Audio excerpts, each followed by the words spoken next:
खुलुमबाय रायजोफोर फिन खनसेबाव नोंथांमोन बयखौबो आंनि मोनसे गोदान भिडिअ बनाय थाबाय दा बे समाव आं नोंथांमोननि गेजेराव माखासे गोदान रादाब लानानै फैदों अलिम्पिक गेलेगिरिया डिफेन्सआव जयेन जाबाय बीटीसीनि क'क्राझाराव बमा बेरदों 1 करोड़ लाइमोनफोरनो साख्रि होनो थाखाय फोसावबाय बीटीसीआव थाबैनो साख्रिनि एपइन्टमेन्टखौ होनो थांगासिनो दङ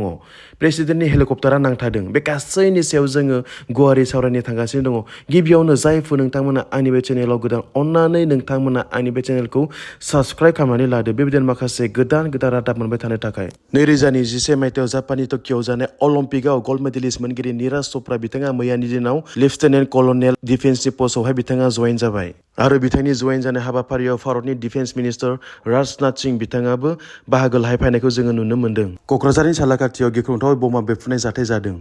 हरनि समाव सोरबा सिनायमोनि दुथांफोरा फैनानै रेल ट्रेकआवहाय बे बमाखौ फिटिं खालामनानै गालाङो जायनि जाहोनाव बियो उनावहाय हारसिङै बेरफ्रुयो नाथायब्ला सुलुङाव मिथिनाय बायदिब्ला रावनिबो जिउआ जेबो खहा जायाखैसै थारैनो बे जाथाया दुखुनांथाव आरो सोमोनांथाव जानानै फैदों मानो होनब्ला थांनाय 5 बोसोराव बेबायदि जेबो बिदि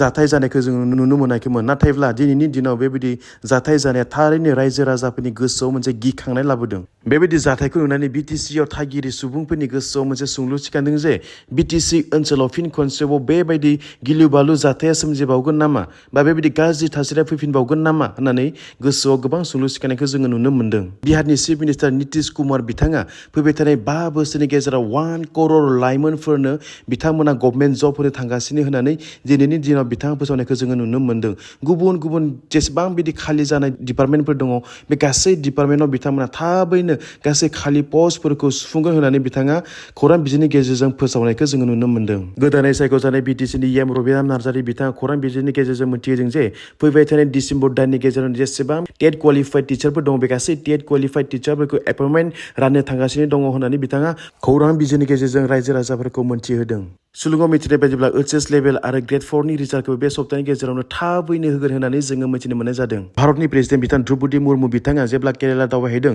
अब्ला मोनसे जाथावि जाथाय जानायखौबो जोङो नुनो मोन्दों बिथाङा जेब्ला केरेलायाव सहैयो अब्ला लेन्ड खालामखांनायनि उनाव बिथांनि हेलिकप्टारखौ गुबुन मोनसे जायगायाव पार्किंआव दोन्दोंमोन बे पार्किंआव दोननायावनो बिथांनि हेलिकप्टारा हा गुरैनि थाखाय गोदोनायखौ जोङो नुनो मोन्दों नाथायब्ला उननि समावहाय ओनसोलनि पुलिस आरो फायार डिपार्टमेन्ट बिथांमोना हेलिकप्टारखौ नारनानै गुबुन जायगायाव लांनायसै बिदिब्ला दिनैनि रादाबा एसेनोसै आसा खालामो नेक्स्ट भिडिअ नोंथांमोन बयखौबो लोगो मोनगोन होननानै